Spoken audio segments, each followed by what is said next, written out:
Anytime that Shanks makes an appearance in One Piece, we gotta make a video about that. I've talked about that several times in my Shanks videos. If you guys have not read One Piece chapter 1079, then leave, go read it, come right back. We got a lot to talk about. If you guys did not know, actually, Shanks Kid One Piece and One Piece chapter 1079 was trending on Twitter last night.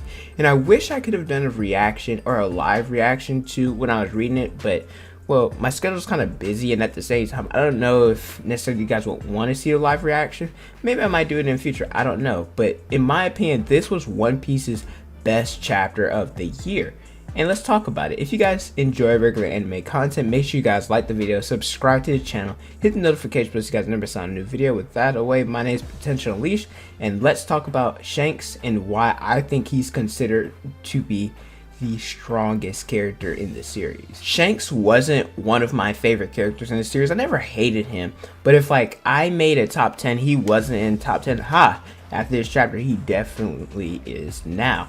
Now, I saw Film Red at the movie theaters. It was good, and then I rewatched it again last night, and it was even better.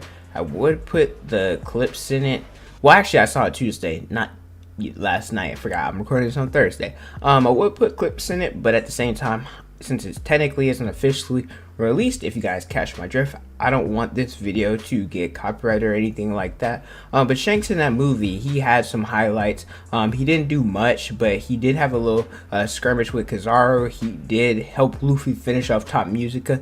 He had that little Conquerors hockey thing where there was manga spoilers in it with King of Hell Zoro with Advanced Conquerors, Ifrit, Janbei, Sanji, Gear with Luffy. But in terms of Shanks, nothing crazy happened in terms of spoiling him for what he can do in the manga and in the anime. Before we get into chapter 1079, we gotta talk about 1076. This is the chapter that Eustass Kid pulled up on Shanks at Elbaf, where it is speculated that Ben Beckman is the one who took his arm, where you know that Kid, it's kind of crazy when Kid didn't even meet Shanks, because Killer said, yo, you didn't even have an audience with Red here. Where Shanks, he's like, alright, enough is enough. Either you give up your rovings and leaves, or be prepared for battle. Where Shanks, in the last one, like I said, Ben Beckman took his arms, and this time Killer was like, yo, if you fight him and lose, you're not only, just giving up an arm, he will kill you. Where Kid's like, only if I lose. And I'm sitting up in here, I'm a Eustass Kid stan, right? I think he gets a lot of overhate, or I'm like, talk your ish. I cannot wait to see Shanks versus Kid. Now, I'm not expecting Kid to win because his crew is trash compared to Shanks, but a man worth $3 billion, I'm like, okay, you just defeated Big Mom with the help of Law, but still you defeated Big Mom. Let's see what you got. Shanks, he turns into a monster whenever his friends or his crewmates or any allies of his are involved, similar to Luffy. I mean, look at Film Red and look at what happened when the Mountain Bandits tried to hurt Luffy. And so we cut to chapter 1079. Kid, he pulls out Damn Punk. He's going all out from the start. We saw him use that against Big Mom, and with Law's help, but still, Damn Punk, that attack was pretty devastating, not gonna lie. Where a Kid, he's pulling the red hair pirates towards him, with his magnetism, and then the ships, they get riddled with holes, and Shanks, he questions something. He's like, whoa. And you know why he did that? Well, because Shanks has future sight. Now, this wasn't anything new. It was never confirmed until now. But we always speculated that he had advanced version of hockey, where Shanks, Kaido, Katakuri, and Luffy are the only confirmed characters in the series who have future sight. And I love Ben Beckman here. He's like, yo, you see one hell of a future. He's not even worried about anything. Shanks, he springs into action. He goes and hits Kid and Killer, and well, first he hit Kid, but Killer reacted. He tried to help and assist Kid try to block the attack, and the attack was a divine departure. Also, with the Advanced Conqueror's attack, some of Kid's crewmates, they were knocked out because of the shockwaves from the Advanced Conqueror's attack. Divine Departure, it is the first named attack that Shanks has used. Shanks has been introduced ever since the first chapter of One Piece, so it took 1079 chapters for us to finally see Shanks use a named attack. And I think it's fitting because it's the same attack that Roger used against Odin, and that was the first attack that Roger had ever used, or first named attack that we ever seen Roger use in the series. And I have a serious question after reading this chapter. Do you guys think that Shanks is stronger than Roger? Do you guys still think that Roger's stronger, or do you guys think that Kid is stronger than Odin, or is Odin stronger than Kid? Let me know in the comment section below. Because when Roger, when he attacked Odin, Odin, he took it, he flew backwards, got hit into some trees and rocks, but he got up and was still ready to fight. And his matchup was Gabon. I don't know if he fought him for the whole 3 days, but he still fought him. And unlike Odin, Kid, well, he got knocked unconscious after one hit. Going back to the chapter, Kid, his crew's begging for mercy. They're like, yo, you know, hey, we surrender, don't hurt our captain anymore. Here, take our rubbings. Where Dory and Broggy, they use a combined attack and they break Kid's ship. Where Kid, he's a man worth 3 billion buried bounties, and he and his crew is wiped out by one man in Shanks. This loss is pretty bad, honestly. It's equal to what Crocodile went through. We know that Crocodile was in the New World, lost to Whitebeard, hence why he left the New World.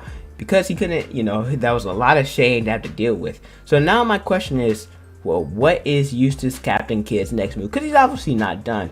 He's an important character for the end game of the series. But man, after this loss, and I may make a video about that, but Kid, it's not looking too good for you. After seeing this, Shanks has definitely set a new standard in terms of strength. When I'm looking at the end of the series of different opponents, different characters that we have to see fight, Akainu, Dragon, end of series Zoro, Luffy, Mihawk, and probably some other characters, they better be at least this strong or somewhere around this level. Now the Straw Hats, they are a Yonko crew, and I thought, you know, with King of Hell Zoro, with Sanji being, you know, a member of Germa and having Exoskeleton, Ifrit Jinbei, Robin, you know, her being a demon, and everybody, that they were, you know, they probably could beat Shanks' crew. They were, you know, somewhere on that level. Maybe they're not there yet. I don't know. It's still up in the air. We have to see them match up against each other. But this is what people were expecting a Yonko to be. I want to talk about Mihawk really quickly. Anytime the Shanks is involved, we got to bring him up a little bit. Mihawk and Shanks, I think they're relative. I've said this before. But if you like Luffy more, you probably like Shanks more, and you're probably going to be a little bit biased and saying that he's stronger. Same with Zoro. If you like him more, you're probably going to like or resonate with Mihawk more because they have a connection. You'll probably say that they're stronger. However, in my opinion, if they were to fight, goes either way. Flip a coin. I don't really care. I'm not mad if people say Shanks is stronger or is the strongest one in the series, and vice versa with Mihawk. And now I'm going to talk about Kaido. No disrespect to him, because he did his thing, and I think he gets overhated because of his loss. But at the same time, if he didn't lose in Wano, then he probably would have never lost, and it just wouldn't make sense for the series. But Kaido, he did his thing. He knocked Luffy out like 3 or 4 times on Onigashima alone, and he fought all the, you know, different members of the worst generation, the Kaizen 9, Yamato, all of that. Big Mom gets hate too. I think hers is a little bit more deserved than Kaido, but she's still a Yonko. She still does her thing. But Shanks, when he showcased his power, oh, this brother, he showed out. Shanks legit pulled up on Kid, put his meat on the table, bent Kid over, and spanked him. It was like crazy. Shanks, I think he did the best job out of all the Yonko in terms of showcasing their strength. Whitebeard too, but he was like on the decline. But yeah, in my opinion, and maybe because I like Shanks a little bit more, but I think he did the best job of demonstrating his power. And this shows how and why the Yonko are the most feared on the sea, because of how strong they are. We got to talk about Kaido and Luffy a little bit here, as well with Shanks and Kid, because when we left Whole Cake Island, Luffy defeated Katakuri, got that 1.5 billion berry bounty because he defeated 2 generals and, you know, crashed Big Mom's wedding, escaped her territory, all of that. Realistically, Luffy's bounty was probably higher than what it should be. It probably should have been at like exactly 1 billion, but maybe that's just me. But, you know, Luffy, he got humbled by Kaido when he went all out. Kaido used a named attack, one-shot at him. Same thing with Kid. Kid, the only difference is his bounty is 2 billion higher, but Shanks one-shot him. And I want to say this. People don't necessarily clown Luffy for his different losses. Crocodile, Magellan, Kaido the first time. But they clown Kid a lot for, you know, Shanks, who a lot of people consider to be the strongest in this series, one-shotting him. Maybe because Kid was talking a lot of ish, I don't know, but Luffy talked some ish too and still lost. That's just something, you know, I wanted to mention. If you look at other characters who have 3 billion berry bounties, Kid is one of them. Luffy, Law, Buggy, I know that's a joke, still gotta mention it, and Mihawk is around, I think 3.59 or 3.6, something like that. Mihawk, his 3 billion weighs differently than the others because, well, Mihawk is all alone, But my question is did Kid deserve his 3 bill? Maybe, maybe not. I think it's more so that Luffy got lowballed and probably should be in the 4 point something bills. But at the same time, I wouldn't have been mad if Kid got like a 2.2 to a 2.7 bill bounty. I don't know, but looking at how he lost kind of reminds me of Zoro and Mihawk. I think that it's a little bit different because Mihawk destroyed Zoro in the beginning of the series, and Zoro was way weaker than Kid is now and what Zoro is now. Where Kid isn't a slouch. He's probably a top 20, top 25 strongest character in the series. And even Shanks said, yo, you can't underestimate the new generation. And Kid, he ate some attacks from Big Mom. Big Mom hit him, used Prometheus, Napoleon, Hera, and like just her physical strength, and he was able to continue fighting. Like I said, she's not a slouch, but Shanks one shot at him, so he's just built different.